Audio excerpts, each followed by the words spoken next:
Hello. आज हम लोग पढ़ेंगे वर्बल साइन ऑफ अटेंटिव और एक्टिव लिसनिंग। कल हम लोग पढ़े थे non verbal science of attentive और एक्टिव लिसनिंग। तो वर्बल मतलब बात तो समझ में आ रही है। वर्बल क्या होता है? वर्बल मतलब जो रिटन और स्पोकन वे में लिसनिंग हो या फिर बातचीत हो, वो होता है आपका वर्बल कम्युनिकेशन। इसमें पॉजिटिव रेनफोर्समेंट मतलब कि क्या क्या हम देखेंगे जिससे कि हमको लगेगा कि हाँ सही में वो जो सुन रहा है तो उसमें मतलब वो अच्छे से सुन रहा है, उसका क्या पॉजिटिविटी दिखेगी। ठीक है, तो इसके लिए क्या करना है आपको? उसके लिए पॉजिटिव रेनफोर्समेंट देखना है, मतलब कि उसमें देखना है कि वो किस तरह से अपने आप को इनकरेज कर रहा है, वो उत्साहित है या नहीं। वो एकदम खूब उत्साहित है तो आपको समझ में आना चाहिए कि हाँ वो अच्छे से सुन रहा है। ठीक है, और वो किसी चीज़ से डिस्ट्रैक्ट तो नहीं हो रहा है, या फिर जो भी चीज़ बोला जा रहा है वो जाके कि उसको कुछ अलग टाइप से बिहेव तो नहीं दिखा रहा है। ये चीज़ आपको उसमें देखना होता है। और क्या है कि जो भी चीज़ यूज हो रहा है जैसे वेरी गुड, यस, इंडीड, ये बहुत सारे स्पीकर के लिए ना इरिटेटिंग होता है। तो आपको ये होता है कि आप किस तरह से एग्री करते हो, वो इस तरह से विथ ए सर्टेन पॉइंट, मतलब कि हर जगह पे आप यस सर, वेरी गुड इस तरह से नहीं करना चाहिए। जहाँ पे लगे कि हाँ यहाँ पे आपको बोलना चाहिए वहाँ पे आप बोलें, तो ताकि आपका पॉजिटिविटी का पता चले। ये नहीं कि कोई भी चीज़ बोला आप यस कर दिए, तो ठीक नहीं होता है। फिर होता है रिमेम्बरिंग। रिमेम्बरिंग क्या है? तो रिमेम्बरिंग जो है ये आप क्या कर सकते हैं कि आप कितना देर तक वो याद रख सकते हैं कोई भी चीज़ को, वो चीज़ आपका रिमेम्बरिंग होता है। ये क्या है कि आपको कोई भी चीज़ बताया गया है पहले, उसके बारे में अगर पूछा जाए तो आप उसको बता सकें। जैसे कि मान लीजिए आपका जो बता रहे हैं स्पीकर, उनका नाम ही पूछा गया और आप बता दिए अच्छे से, तो क्या होगा कि समझ में आएगा कि आप उसको अच्छे से सुन रहे थे। ठीक है,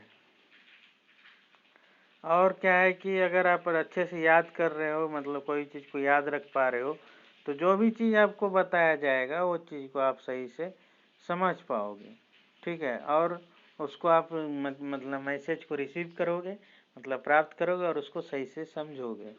लिसनिंग जो है, अगर आप कोई चीज़ को सुने और उसको आप समझ गए तो लिसनिंग आपका सक्सेसफुल है, मतलब आप एक अच्छा लिसनर बन गए। तो कोई भी चीज़ का डिटेल्स जानना, उसमें क्या आइडिया है, उसका क्या कॉन्सेप्ट है,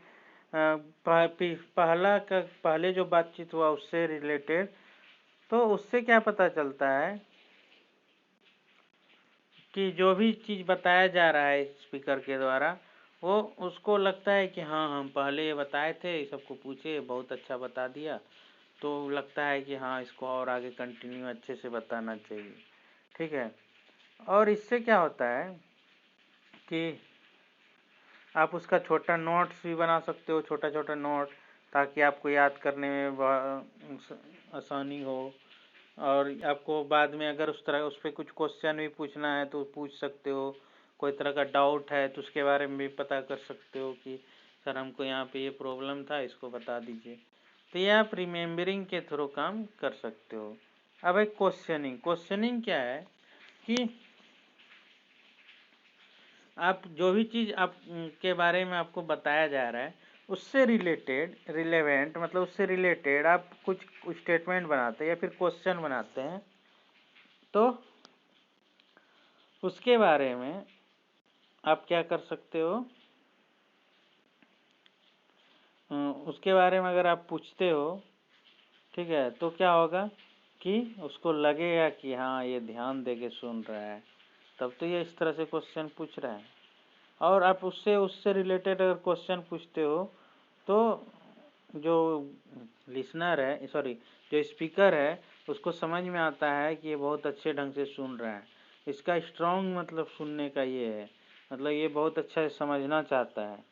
और उससे क्या होगा, उनको इंटरेस्ट बढ़ेगा बताने का, और वो जो स्पीकर है वो बहुत अच्छे से आपको बताएंगे। ठीक है। अब है रिफ्लेक्शन। रिफ्लेक्शन क्या है कि जो भी चीज़ आपको बताया जा रहा है, मतलब बार बार रिपीट हो रहा है, रिपीट करवा रहे हैं, वो चीज़ को आप मतलब सही ढंग से आप वो चीज़ को बता पाएँ, अगर आपको पूछा जाए उसी तरीके से, जिस तरीके से बताया गया है उसी वे में, तो क्या हो गया कि आप मतलब उस हूबहू उस तरह से बता पा रहे हैं, तो वो आपका रिफ्लेक्शन हो जाएगा। मतलब हूबहू मतलब कि फुल्ली उसी तरह से बताएंगे जरूरी नहीं है, लेकिन अप्रोक्स वैसे ही आपका होना चाहिए। ठीक है। और इससे क्या होता है कि जो भी स्पीकर है वो जो भी चीज़ बताए थे और आप वैसे ही वो चीज़ को बताने लगे, तो जो बताने वाले होते हैं ना, उनको बहुत खुशी होती है कि आपको जो वो बताए वो आप सब समझ गए। ठीक है। और उससे क्या होता है कि उसकी समझदारी भी बढ़ती है, जो लोग सुन रहे हैं और जो बताते हैं उनकी भी, कि हम इस तरह से बताए तो यहाँ के लोगों को बहुत सारा चीज़ समझ में आ गया। तो दूसरे जगह भी अगर जाएंगे बताने, तो वहाँ पे भी उस टेक्निक का यूज करेंगे और वो अच्छे तरीके से दूसरे को बताएंगे, ताकि लोगों को और भी कन्फ्यूजन कहीं पे क्रिएट ना हो। अब है नेक्स्ट टॉपिक, क्लियरिफिकेशन। मतलब कि कोई तरह का मन में आपको डाउट हुआ, आप कोई तरह का क्वेश्चन पूछे स्पीकर से जो बता रहे हैं, तो उसको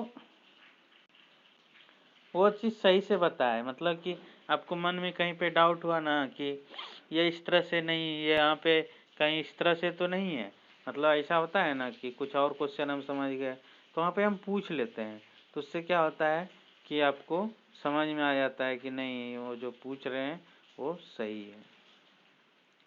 अगर वो बोले कि नहीं ये चीज़ सही नहीं है, तो हम वहाँ पे क्लियर हो जाएंगे, तो आपका डाउट जो था मन में वो क्लियर हो जाएगा।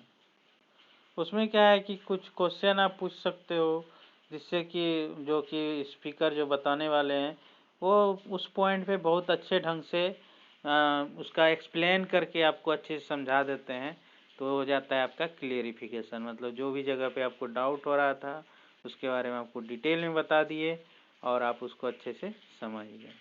ये हो गया आपका क्लियरिफिकेशन। उसके बाद है समराइजेशन। समराइजेशन क्या है कि जो भी चीज़ बताया गया आपको, ठीक है, उसका आपको शॉर्ट रूप में